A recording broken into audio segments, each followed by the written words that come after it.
Now, Ronnie, this Sunday, they're actually going to have the TV movie. It's all done. It's ready to go.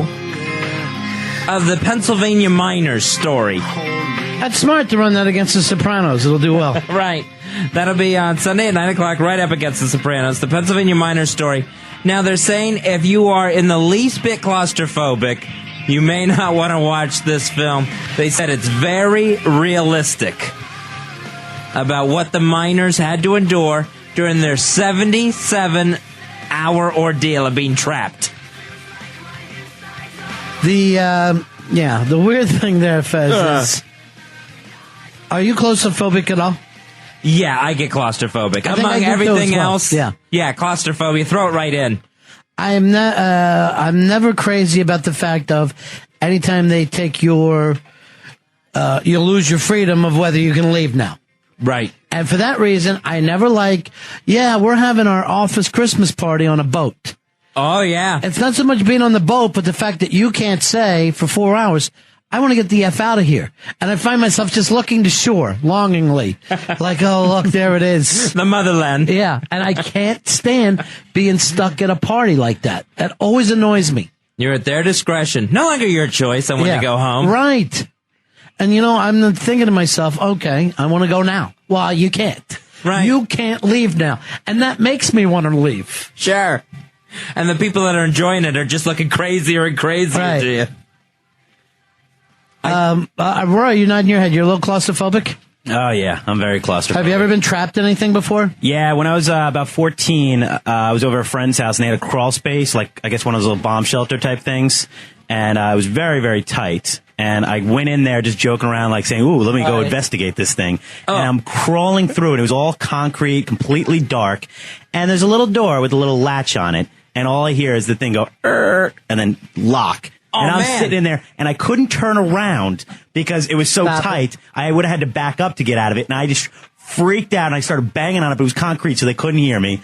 And, after like 15 minutes, they finally let me out, and I was just like sobbing. Now, do you really think it was 15 minutes, or are you just thinking, it felt 15 minutes? Yeah. It might have been only a couple minutes. Yeah, a lot of times it's only a couple minutes, but you would think it was longer.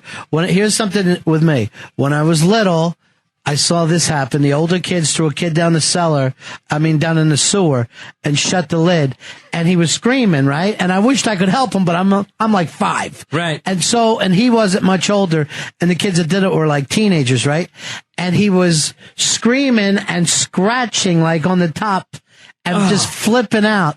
And the kid that was doing it had such a maniacal laugh. His joy was through the roof like he was the devil himself. Oh, God. That and the older brothers took another friend of mine, because we all had older brothers. They rolled him up in a carpet. Oh. And there was no way me and my other friend could save him. Right. That freaked me out. And then once even my cousins, they went into an outhouse together and in the dark, they didn't know how to unlock it and just started freaking out and screaming. And I remember being like 4 while we were camping. Oh, that's so we may need the door open in this studio. I think the studio's getting too tight. I can't breathe either. I think I'm in a carpet right now. You're not. I had another one when I was about 16 when I started working at a restaurant, and people locked me into one of those walk-in fridges. Stop it, man. And it was really small, and it was cold. The cold didn't bother me. It was just being locked in there, and it was really tight because there was boxes all over the place. And there's no way out of those things either, because he could lock those things with padlock. And I was freaking. And I think ever since then, I've been claustrophobic. You know what? I don't mind elevators, but as soon as you get on a packed elevator, then I'm thinking, no, now I'm thinking if we get stuck and there's 18 of us in here, it won't be funny. And I don't know all the people. I've gotten trapped in 2 elevators. One with a big group of people where I'm packed up against the back of the wall because there's so many people in it. And that thing just stopped and kind of did the little bounce when it stopped in between floors. Yeah. And the lights went out on the numbers. Stop it. And then there was a time when Ronnie always warned me about this. We worked in a place one time that was just 2 stories. And I would take the elevator up to the 2nd floor. Now, I always say this. Don't take the elevator during a show when there's no one else in the building, because we don't have anybody to get you out of there, and we're stuck doing the show without you. I got trapped in that elevator by myself. That was the time I got trapped by myself. I was stuck in that one. I've got my story, but I'm afraid to even say it on the radio. All right, hold on. You know what? Oh, man. You are going to say it, my friend. All right. Well, if Creek Cole can get naked. Yeah. Office Christmas party. I had to be about 19 years old. I was working part-time in the mailroom and had a little too much gin and tonic, whatever. That don't make you a bad person. No, not at all. On the contrary, I think it was a great time. It's coming down in the elevator with about 6 or 7 people. Elevators are always hot, as you know. Yeah. 120 degrees at least. I'm dressed up in a gray suit. We get stuck between the first floor and the second floor. Actually, the ground floor and the next floor up. Right. 25 minutes standing there with like maybe 7 or 8 other people. Oh, man. One was my boss. Everything was going smooth, ringing the bell. All of a sudden, I felt that little cramping feeling that one gets, that little dump sweat feeling, and you're feeling kind of like, where's the bathroom? Where's the bathroom? No. I got to hold it in. How long were you in there? After about maybe the 20th minute, maybe, I just kind of like felt a little loss of control. And the fact that I was wearing a gray suit didn't really. Sure. I was going to wear the brown suit that day. I ended up basically making mud in the elevator. Right. I would say 2 minutes before we were rescued. Oh, nice. If you had held out another 120 seconds, heckler. So everybody knew that you crapped yourself? There was an engineer and a security guy who was like 100 years old. They actually opened up the door and put their head in. They were trying to get people to kind of like slide down or do whatever. I mean, I was pretty blitzed. I was just on another planet. All I remember is the embarrassment when it actually happened, and I stepped back, and then I don't want to get graphic here. It's a little late. Let's just say that I started smelling the casserole cooking, and I prayed to baby Jesus that get me out of this elevator. All of a sudden I heard a little rumbling sound, and the door opened up, and we went down a little low, and I was the last one to leave the elevator. Oh, so I didn't know. Well, no, somebody eventually said, somebody stepped in something. They really weren't clueless. Right. Now this is the worst part. I had to go home. I was in Manhattan. Right. And I had an hour subway ride back to Brooklyn. How am I going to get on the train? Yeah. So what I did was I ducked into this back alley. There was a big dumpster. No, I don't want to finish this story. It's really, let's just say I took my underwear off. Yeah. No, I took my pants off, and it was Christmas. It was freezing out. I took my pants off. I took my underpants. Everything was kind of intact. Didn't have any toilet paper handy. I used my socks. All right, this was supposed to be a trap story. Yes. And you've turned it into a soiled yourself story. I was trapped, and this is just the outcome. And you know something? I got to tell you, looking back, it's funny, but I was traumatized. I had to ride the train. I'd be afraid to look back. And Fezzi, I'm on the train, and we're doing really slow. Nighttime, how the subways run. We hit a delay at Canal Street. Sitting there. And I can just feel it. All right. So the horrible trap story is people that are trapped with you. Pretty much. I think most of my friends will agree to that. It's always an experience. Brother Joe. Brother Joe wants to tell us a trap story. He's on the line. How you doing, Brother Joe? Hey, what's going on, fellas? For the first and only time that I'd ever been arrested, a jail cell, my friend. Yeah, jail cell is tough. A holding cell in a local precinct, 3x5 with a board to sleep on, basically. Yeah. That was unreal, because I started getting feelings of like, have you ever seen The Stand? Stephen King movie, The Stand? Right. The guy that's trapped in the jail cell and everybody outside. I was thinking, like, if there was ever like some kind of nuclear holocaust and I was the only one left, you start getting these crazy thoughts. You're looking up at the ceiling going, is it sheetrock or is it cement? Right. And also, normally, once you're in there, you're already whacked. That's why you showed up in jail. So your mind isn't working properly to begin with. Absolutely, yeah. It was. Well, no, I was straight. I was straight as a pin. It was for other reasons, but the bad went to worse.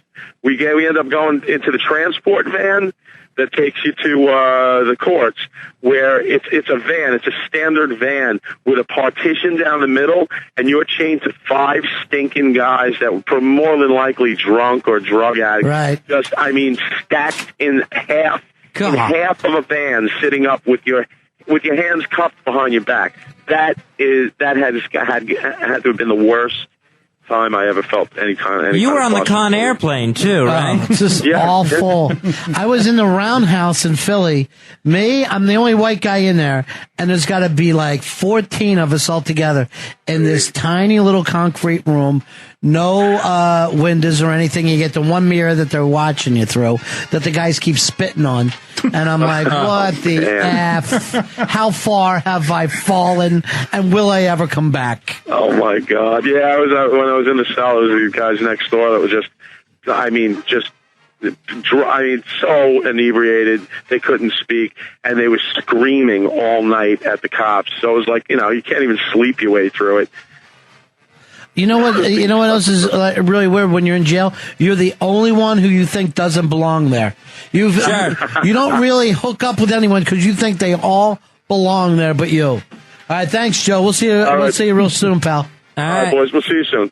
Now, Fezzi, when you would sneak into the drive-ins or anything, were you ever the guy that got in the trunk? No, I was never that guy. I would you say couldn't make no. me. I can't do it. I would just say I can't do it. I'd rather not go. Yeah. And we used to do that all the time. We did too, and one time the only guy that would get in was the guy who drove the car, right? It was his car, so he had to get in while we drove in. It's in the summertime, hot as Vietnam. We get out, he goes, and the guy who was driving, and we were all lit.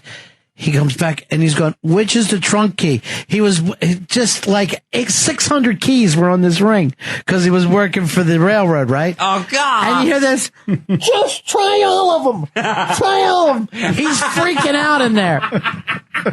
Just your best trap stories. And it won't be hard to buckle me and Fez, I don't think, on this. Not these couple of claustrophobics. And remember, it's trap stories, not crap stories. You're welcome. We're Ron and Fez.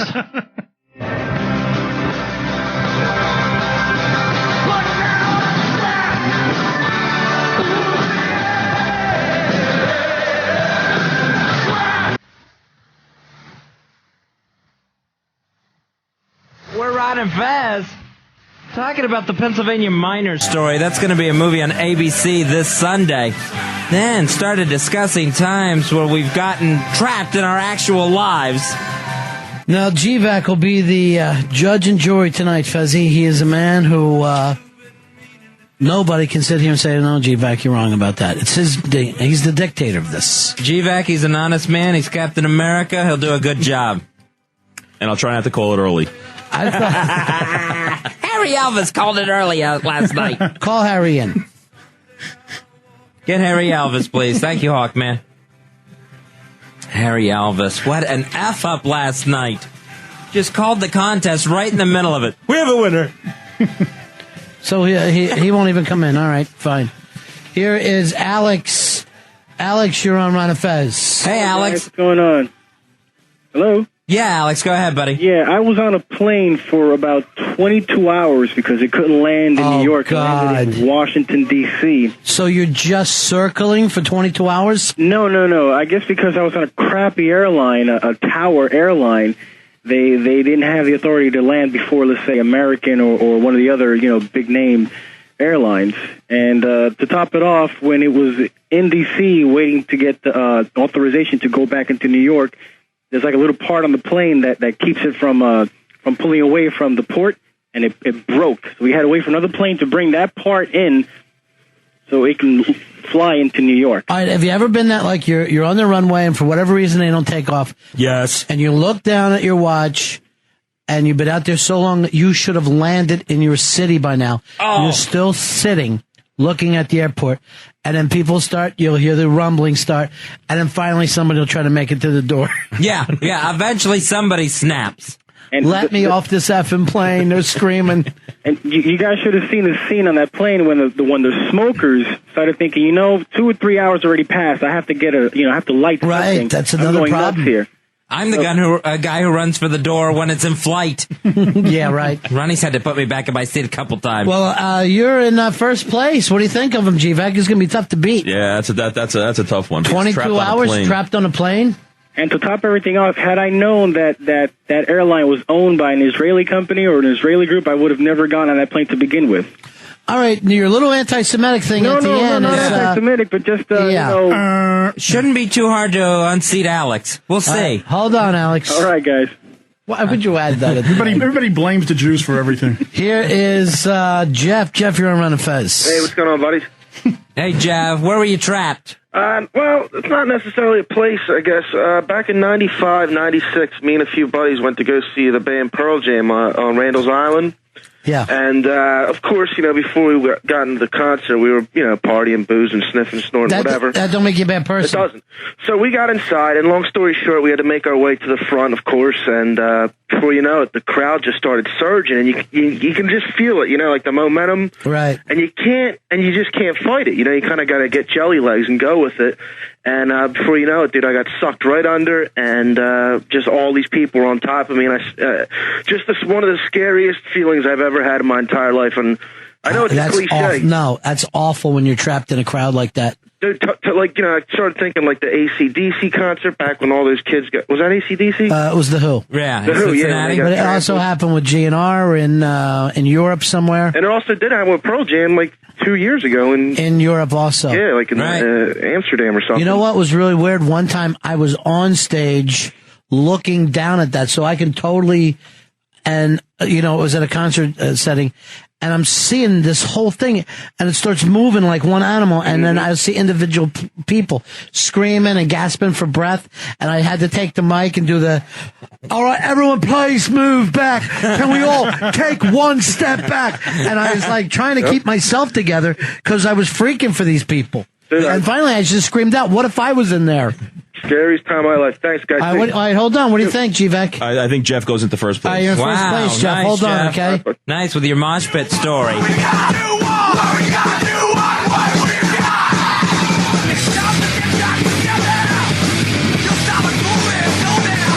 Producer mosh pit. Producer mosh pit. Producer mosh pit. Producer mosh pit. There they go. They're all moshing. Harry Elvis, Billy Hawk, Rory Wonderboy. There they go. There, Mike D. Oh, Billy's got the bulk.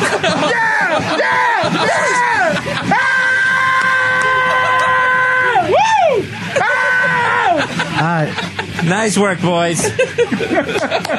Billy actually pinned 3 of them up against the wall.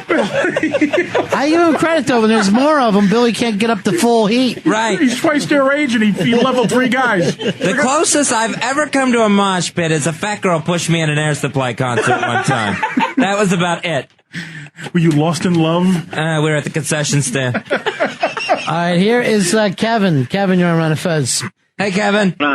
Yeah. But Listen, I'm out in Vegas with some buddies doing a 5-day drink-a-thon. Nice. That don't make you a bad person. That's Vegas, baby. I'm telling you.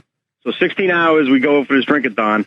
We come up with this brain-surging idea at breakfast the next morning. We're going to go out and see the Hoover Dam. So I got to drive out.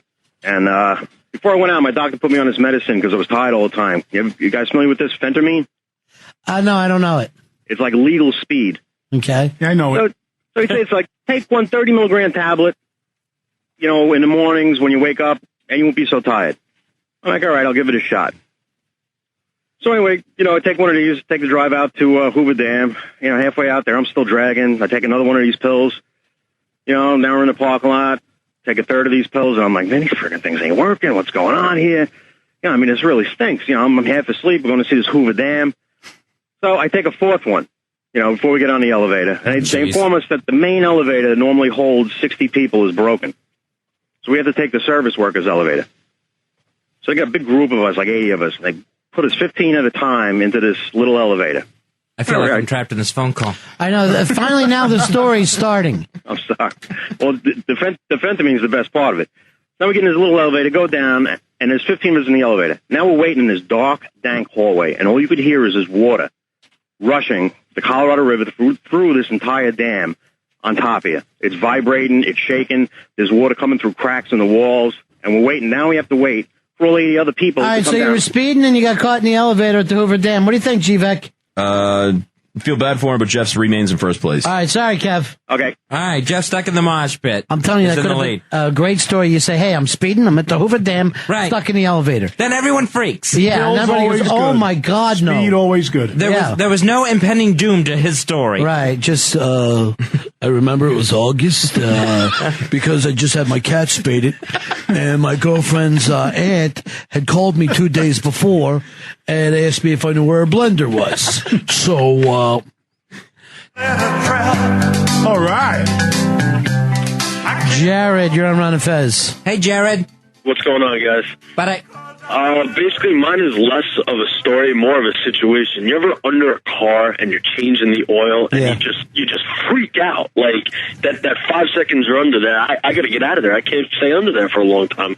I know what you mean. I can only stay under this so long. If there's a jack or something, I'm sure it's coming. I can hear it. Right.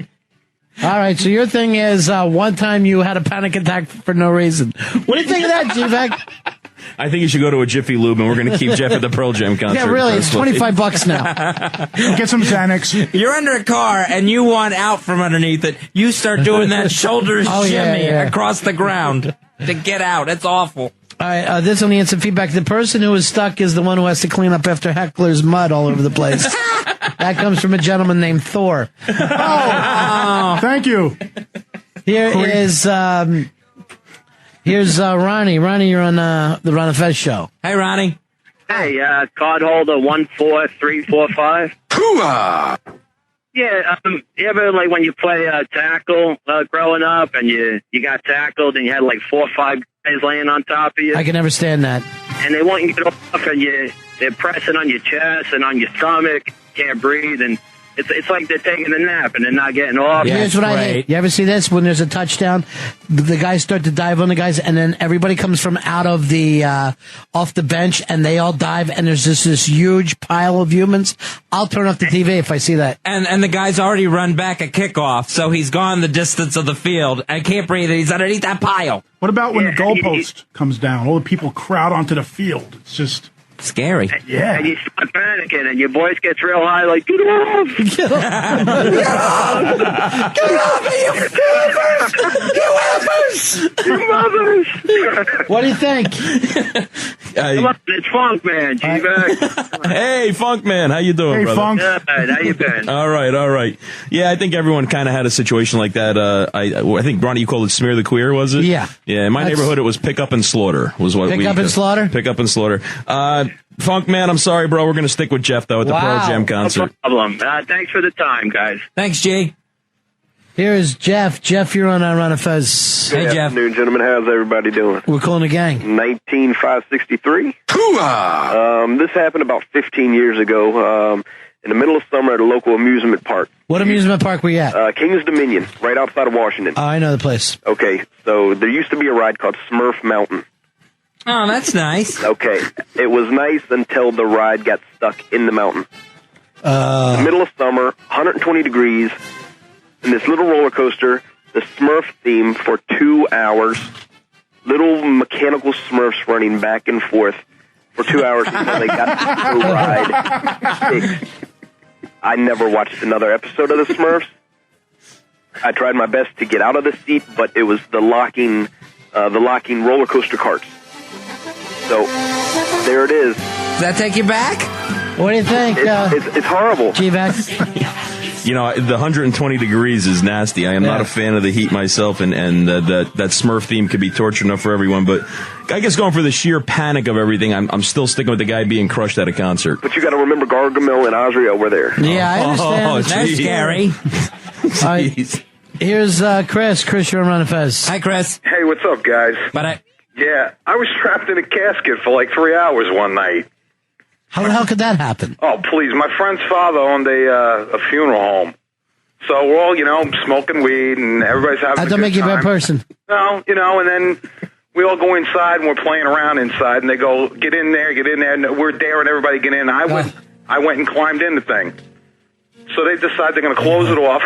And I insisted that they couldn't close it unless I had a broom handle so I could breathe stuff through the door. Right. Yeah, so they decide to pile stuff on top and then go out for beer. So oh, my gosh. Yeah, And I'm inside this thing. They shut off the lights in the basement, and as the heat goes on, the building starts creaking. You're hearing all these weird noises. And all right, Chris, let me guess. You weren't exactly the cool kid in your gang, were you? None of us were all that cool. Yeah, I'm guessing. What do you think, GVAC? I tell you, being stuck in a casket for 3 hours and being stoned on top of it, I think Chris goes into first place. I can't believe you're still alive, brother. All right, hold on. Here's, if you want to feel stuck, Fezzy, here we go with Stalker Patty. Oh, gosh. Hello, Stalker Patty. Hi, how you doing? Oh, we're okay, honey. Well, my little story was... Are we speeding up her voice now? Yeah. What are we doing? Do we have her theme song that we can play from the other night that she sang for us? The Fievel theme? Yeah. I can get it, yeah. Yeah, good. All right, go ahead, Stalker Patty. Well, I was about 7 or 8. I was only in the 3rd grade, and I'd never been experienced taking an elevator by myself before, and I followed a bunch of kids instead of going straight home from school like I was supposed to. Hold on. Where was this, the elevator experience? Where did it take place? It took place when I was in the 3rd grade. I was about 7 or 8. You were at school? Yeah, and I was following a bunch of kids home from school. I was supposed to go straight home, and instead I went to the housing projects because they lived there. Instead of home, you meant to your foster home. Right. Right. Okay. Where was the elevator? In the projects or the school? In the projects. Yeah. Yeah, right across the street from the school. And I was going to say, how many floors were in this school? I know. Well, anyway. You couldn't figure out the numbers. Well, anyway, I was in the elevator with the kids, and they thought it was funny and fun to run out and let the door close on me. And I didn't understand how to read the symbols on the door and everything. All right, once again, the cool kid. Sure. Fezzy. All right, so you didn't, the symbols you mean by 1, 2, and 3? What? No, all I know is that I didn't know the arrows meant, for door open and door closed and stuff. I didn't know that you could press any floor and you could get off. I had no idea. I was too young. And I started screaming and yelling and crying and hitting and banging on the door. All of a sudden, too young or just too new to this planet? Probably. But anyway, an adult looked in after it suddenly stopped and the door came open and this adult came in who was like a security guard and said, "What are you doing here?" And he says, "I want to get out. I want to get out." So he took me to the ground and he let me out, but I just ran off and took off like a bat out of hell to home. No. Like after that I just came straight home from school. And Fezzy, the sad part of it is a little kid named Rick took her wig off. Oh no. A baby Rick. Anyway, that's my little story. That's a good one, Patty. And she's sticking to it. Did they used to call you Ant Head? No. I'm just wondering. Kids can be so cruel. Yes, when you're new to the earth. What do you think of this one, GVAC? The story explains a lot about Patty. Sure. She didn't understand symbols. Sometimes called numerals. Yeah. Thank you. You're welcome. We're gonna stick with Chris. Sorry, all right, Patty. Oh, no problem. All right, Patty. Do we have her song? We don't have her singing it. We were pulling it, but... And so we have others singing? Yeah, Good. we have the Linda Ronstadt one. Yeah, well, it's just the same thing. All right, thanks, Patty. Okay. And by the way, we're going to take you over to find your dead dad, too. Oh, okay. Travis Pickles said he would take you to the cemetery. In Deans, New Jersey. Yeah. Awesome. Right, so bring a shovel. Right. Okay, No, honey. I don't think I'm going to exhume him. But... No. I hope there's not an elevator there. I don't want to exhume him. Your number system frightens and confuses me. Really cute. That's my wig. Please don't. All right, bye, Super Patty. Okay, bye-bye. Have a bye good night. Bye. All right, bye. My dad's never seen me bald. I have to take my wig to the cemetery. What? Was there one win in her entire life? No. Is there a day with a win in it? She has her health. She's seen her? Seen those feet? Today I got my wig back. Then the elevator doors closed on my wig. All right, here's Crazy Eileen. Let's keep the lunacy going. Hi, Crazy Eileen. Oh, God. Hey, Eileen. Oh, hello. Oh, hello. I got a story, but I don't know if it's going to win. Okay. In 95, I was hospitalized for high anxiety. High anxiety. Yeah, I like that movie. And you saw the film too much? They wanted to watch. They had to go sleep at 11:30, and they wanted to. In the Nut Hut. No, and everybody wanted to watch Friday 13th, and the nurse wouldn't let them. Wait a minute, in the crazy house? Yeah. Why would they let insane people watch Friday the 13th? About a nutty serial killer. It was a beautiful run place. It wasn't a bad experience. But the thing is, they wanted everybody to go to sleep, so this man got mad, and I joined in, and I called the nurse an idiot. She said, "What'd you call me?" I said, "An idiot." So they have this room called the quiet room, and they put me in.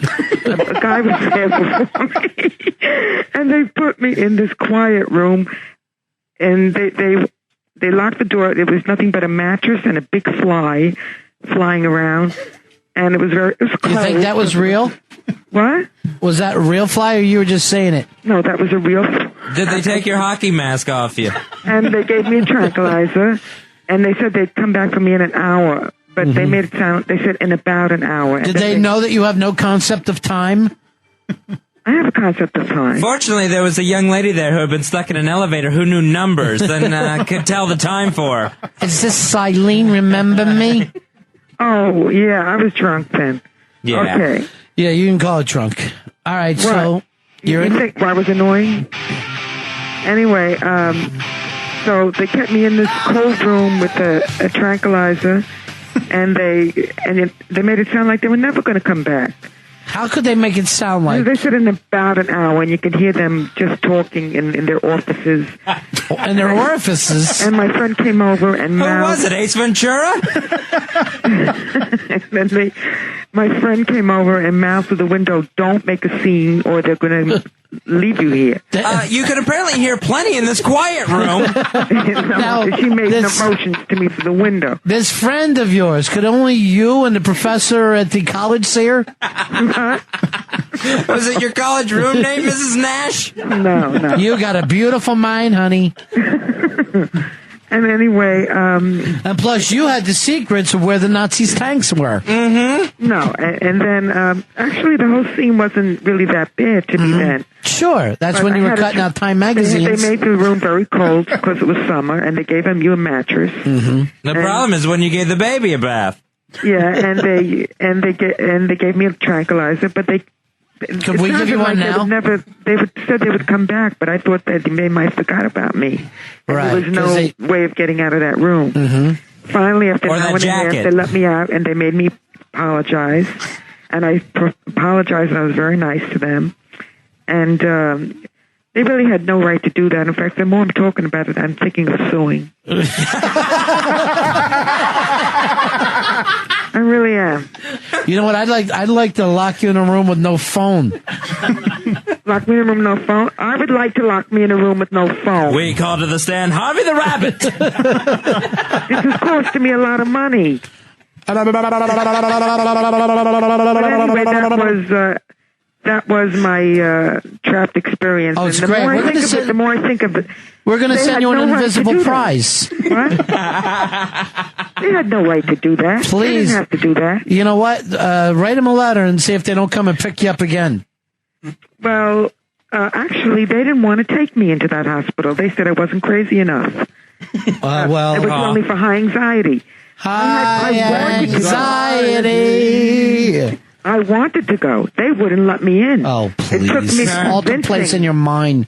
Because I had very high anxiety, and high anxiety. And the best doctor in New York worked there. Mm-hmm. I knew about him. You know him, right, Fezzy? Dr. Vinny Bobs? That's my doctor. Dr. Vinny Bobs. Hey, how you doing? Hey. Well, what is actually wrong with you? What was wrong with you then? It was just, I had extremely high anxiety. High anxiety! And nothing serious. No, nothing serious. But I wanted to go so badly because somebody I knew went there.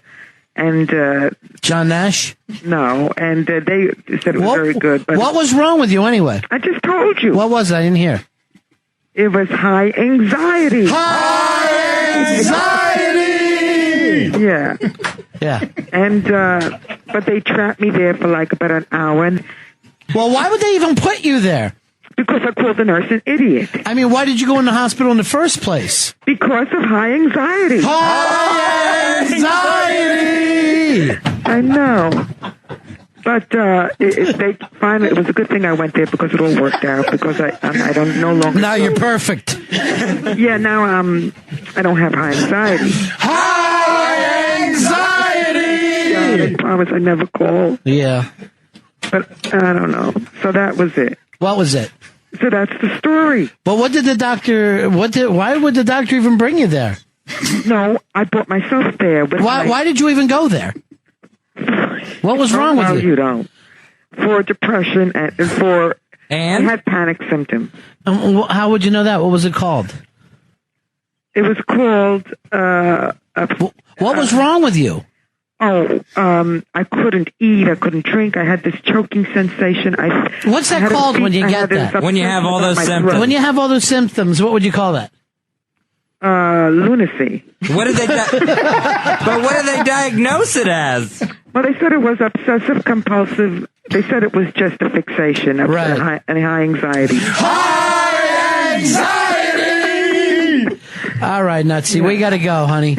So, do I win? No. I don't even know what a DVD is. So You go in a quiet room, we all win. Can I have a gift certificate for the Puspatuck smoke shop? That's what I really want. Do we have one for? Sure. All right, we're gonna give you. Really? Yes. Yeah. I don't care about this DVD. I don't even. All right. I don't even know what it means. All right, hold on. All right. Thanks a lot. Okay, hold on and make that gift certificate out to Captain Insano. And you smoke, right? Oh yeah. Okay, yeah, good. Sure. It's Puspatuck Smoke Shop. You can check them out online at native1.com. Oh, but what is a gift certificate for free? Yes, it's for free. But what? First, we just need to write this down. Your first name is Eileen, right? Yeah, but don't put it on the air. No, I won't. And what were you suffering from? High anxiety. High anxiety! We're the Ron and Fez Show.